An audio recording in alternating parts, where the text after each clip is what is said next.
Thank you. Good evening. If you're here tonight, you're likely to be concerned about the general state of affairs in our country. You may be trying to figure out what exactly is going on and what it means to you. Or you may be looking for something to do, a way of easing that stress and tension that you feel sitting in front of your TV when you witness scenes similar to the ones you just saw. Or maybe you just were just curious on how the heck we were going to get all these diverse people from different corners of the community and ideologies and different life experiences together in the same room. Whatever your reason, we're glad you're here. And it's important that you're here. A little over a year ago, I became concerned about the tone and the ferocity of public discourse. I began having, somewhat therapeutic conversations with my friends and colleagues whose opinions I trust, many of you in this room today, trying to understand really what was going on around me. In one of those talks, my friend Manny Diaz planted the seed that would soon give life to this evening. That day, I remember I offered my sort of incongruent, anxiety-filled concerns of our state of affairs, and Manny said to me, George, the problem isn't really what will happen with immigration or tax reform or public education or any one issue. Our concern should be what all this says about our shared democratic values as Americans. He was right. And it was that seed that gave birth to the many, many subsequent conversations with so many of you that I had looking for some solutions. So here we are tonight to begin to figure this out together. With the help of some of our best leaders, we're going to explore what democracy means to us in Miami. It's important to know that all the remarks, commentary that you'll hear this evening, rehearsed or not, are the sole authentic thoughts, words, and beliefs of those who share them. Yes, it's all free and unabridged speech here tonight. But I also hope that this evening serves as a refreshing reminder of the potential structural cracks facing our democracy at this juncture in history, while also providing some clarity as to the responsibility we have and the paths we can take to defend our democratic institutions and continue our quest for a more perfect union. Without further ado, please welcome to the stage to tell their personal stories and how those very different journeys have brought them to a collective understanding of democracy. Please welcome the thoughtfully outspoken Judge Al Millán, a premier organizer, Andrea Mercado, our beloved Miami moral compass, Rabbi Solomon Schiff, a bright political star you may not know yet, but you will, Sandra Dennis, and the formidable Miami's own T. Willard Fair. Ladies and gentlemen, let's give him a nice round of applause.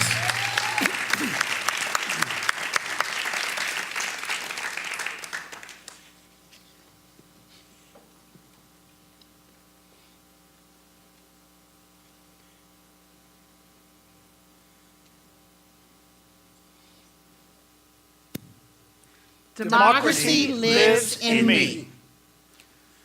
I come from a long line of exiles and immigrants, Italian, Spanish, Lebanese, and Armenians, who ended up in Cuba. In a lot of places, my family faced persecution for religious or political beliefs. I have a personal interest in preserving American democracy.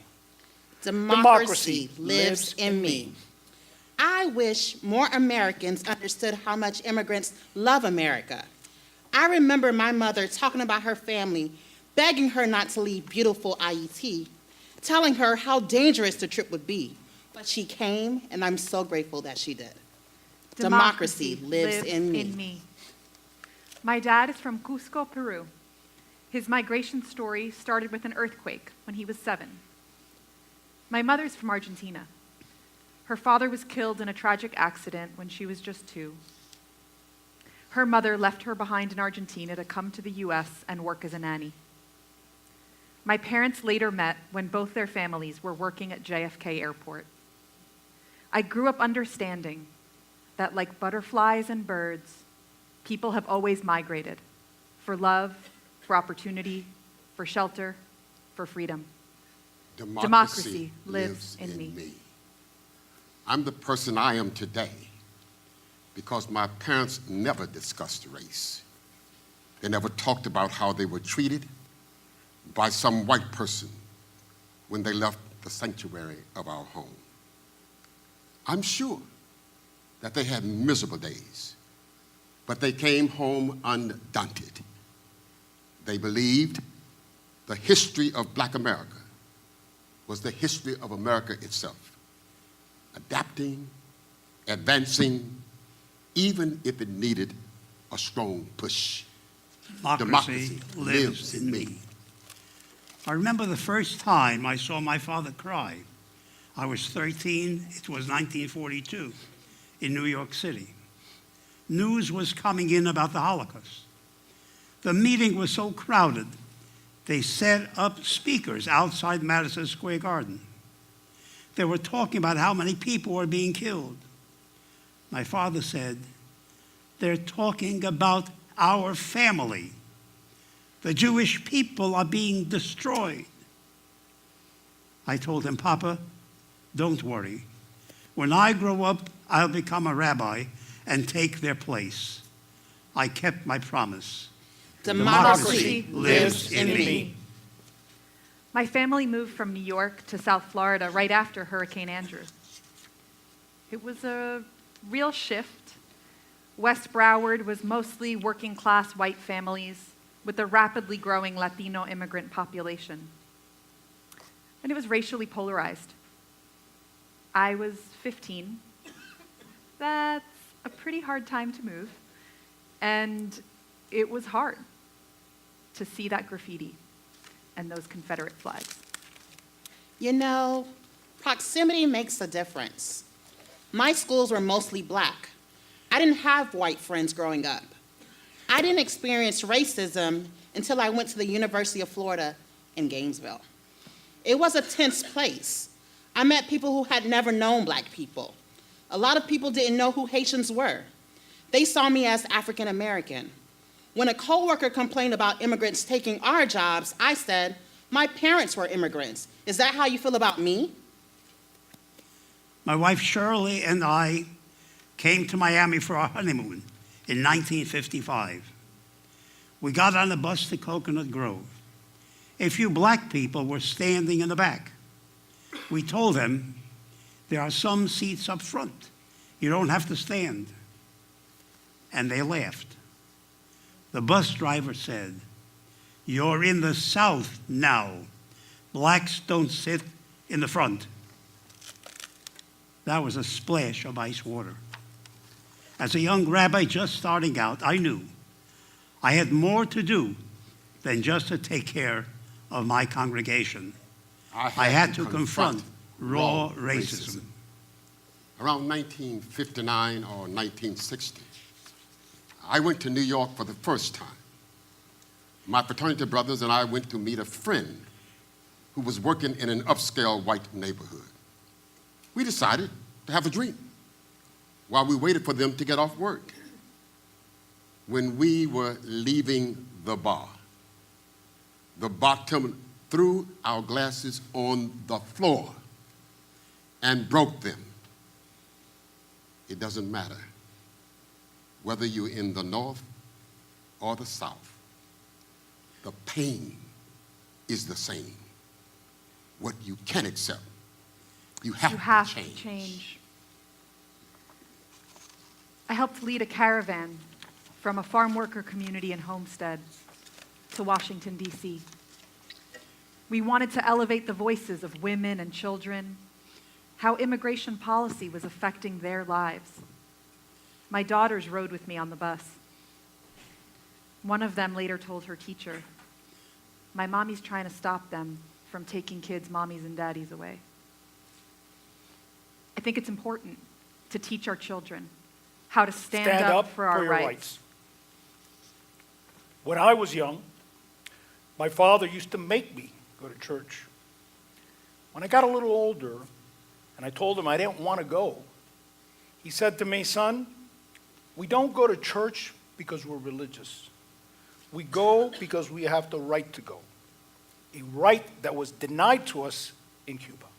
It was deplorable. When I came to Miami in 1963, conditions for black people were despicable. The Urban League was engaged in fruitless conversations with white power structure. I changed that. I was aggressive, but I also learned patience from Martin Luther King. He told me, "We're trying to change people's hearts. It's about everyone being free, to be fully human. I believe in social programs. My father died when I was 10, my mother when I was 14. The government helped me get an education. When I was in college, I was on food stamps. If you don't know anyone who's been on food stamps, or you don't know any black people and any white people, you have to enlarge your your circle. When I was a young organizer, I worked with domestic workers, nannies, house cleaners, mostly women of color, with little political power. We knew we couldn't do it alone. And it wasn't like other labor struggles. The employers were families that the workers cared about. We had to find ways that they could stand with us. We had to be creative in framing a fight that's about all of us, that we all benefit when we treat each other with dignity and respect. And that's something to fight for. I joined the Army when I was 18 years old. We couldn't articulate why we were willing to fight for America, beyond the idea of freedom. For us, freedom was listening to Jimi Hendrix. Hendrix was patriotic and he was cool. He wasn't blind to the country's faults. On the contrary, as a man, as a musician, he was enlightened by its possibilities. Most people don't know that Jimi Hendrix was actually a paratrooper with the 101st Airborne. I was a paratrooper. We were willing to jump out of airplanes and fight for our country because we loved rock and roll. And we loved the country that tolerated him, his music, and us. How much can we tolerate? Let me tell you a story. There's a man walking down the street, swinging his arms. He walks by another guy and hits him in the nose. The guy says, "Why did you do that?" And he says, "It's a free country." Yes, it's a free country. But your freedom ends where my nose begins. I believe in free speech, but swastikas and sticks and threats to burn down synagogues is where my nose begins. I've never seen people so angry. People feel left out, unheard. They can only take so much. People on both sides of the aisles are enraged 24/7. That's dangerous. I'm worried about our democracy. After Hurricane Irma, it felt like there was a shared belief in the importance of government serving people. And not just the government, there was an inspiring human response, like, "I'm okay, you're not okay? Well, what can I do to help?" And we may be more polarized at the political level than the community level. But there's definitely a struggle about who we are, an effort to shrink the circle of who belongs, to define a we that's more restrictive. I believe in authentic, participatory democracy, and I'm worried that our democracy is in danger. The danger comes from people being punished for their opinions. I'm not afraid of contentious politics. In a dictatorship, there can be no contentiousness. In a democracy, contentiousness is to be expected. There was contentiousness when George Wallace stood in the schoolhouse door, when people fought lynching, when white people standing behind the police line watched fire hoses being turned on pregnant women and children. Some of them felt, maybe for the first time, this is wrong. That opens up space for debate. It says to us that we think that it's healthy when people try to convince others who's right and wrong, and then go their separate ways. What are we afraid of? I'll tell you what Haitian people at my church are afraid of: losing their homes and families, investments, and their homes too. They've been here 15 or 20 years. They have children and grandchildren. They're afraid they will be forced to go back to Haiti. Parents are lining up guardianship papers for kids they may have to leave behind. This shouldn't happen in America. My father used to say, I don't fear debating a communist. I fear not being allowed to debate a communist. He had a radio show here in Miami. He was a critic of violence and of the Castro regime. Because he defended the right to dissent and he spoke out against political violence, someone placed a bomb under his car. He was 44 years old. They blew off his legs. But he was never bitter. He believed that the truth will prevail. That is why dictators, from the right and from the left, always suppress freedom of speech, because that's what they're most afraid of. The truth. The truth is that media is not the only place where people are debating with each other. It's happening in barbershops. It's happening on work sites. It's happening in churches. Most Americans feel in their gut that we live in the greatest place on earth. They want to preserve that, and they're having a healthy, civilized debate about the best way to do it. What is being civilized? It's more than beautiful art and music. It's living with a moral code, respecting others, being answerable for your actions. Germans before World War II were highly cultured. But when my brother went to Europe to fight, I worried.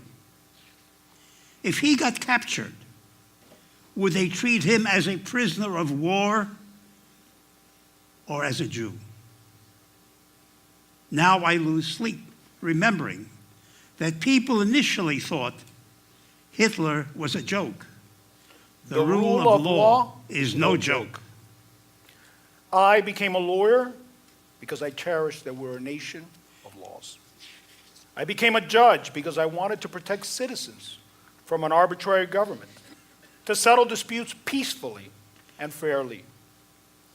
In the courtroom, we don't settle with pistols or by yelling insults. There's no lynch mob. We settle differences by making arguments and by listening to each other. It makes me proud. Organizing isn't always about a policy win or a new law. It's about how we grow, how we care for one another, how we bring new people in and develop their leadership and help them find their voice. That's part of how we define victory. I have a really deep belief that things can change because things always have. It takes democracy. Democracy is not just about ideals. It is also about implementation. The Cuban Constitution of the 1940s was a beautiful document with more expansive rights than the U.S. Constitution. But it failed because there was no judicial independence. Courts bent to the will of the party in power. Our guiding principles evolve over time. Life, liberty, and the pursuit of happiness mean something different today than they did 200 years ago. But that doesn't mean we forget those principles. President Ronald Reagan said, "We're always one generation away from losing our freedom." When I hear students and see them talk about sacrificing someone else's freedom of speech, I want to ask them, don't you know that someday your views will be in the minority and your freedom will then be crushed? We need leadership. It feels like politicians today put party politics before country. Our leaders should be an example to the world of our best values. Right now, we don't have enough of that, but I have faith. I have faith in my generation. Millennials aren't afraid of change. We're open to other cultures, but a lot of young people don't understand how much we could lose if we don't get involved. We're either at the table or on the menu. I'm 33, with lots of years ahead of me. Millennials, we have work to do. I'm about getting things done. Now, I love Jeb Bush, but when I started running around with him, people said, oh, he must be a Republican. I don't pick people based on their party affiliation. I want conversations that lead to actions, that lead to solutions. Political correctness won't change hearts and minds. You have to be honest. We live in a place filled with people with so many stories and cultures, and there are real challenges in how Black and Latino and white communities relate to each other. How do we forge more expansive identities? How do we create a cultural shift so more people see themselves as part of the project of moving toward the aspirational goal, the promise of equity and genuine democracy? I'm an optimist. I believe there are ways to hold our integrity and principles and at the same time see the humanity in people that we vehemently disagree with, to see if there are solutions that we find together. I have hope. I have hope that we can do away with the philosophy of us and them. I want America to be a place where everyone has a seat at the table.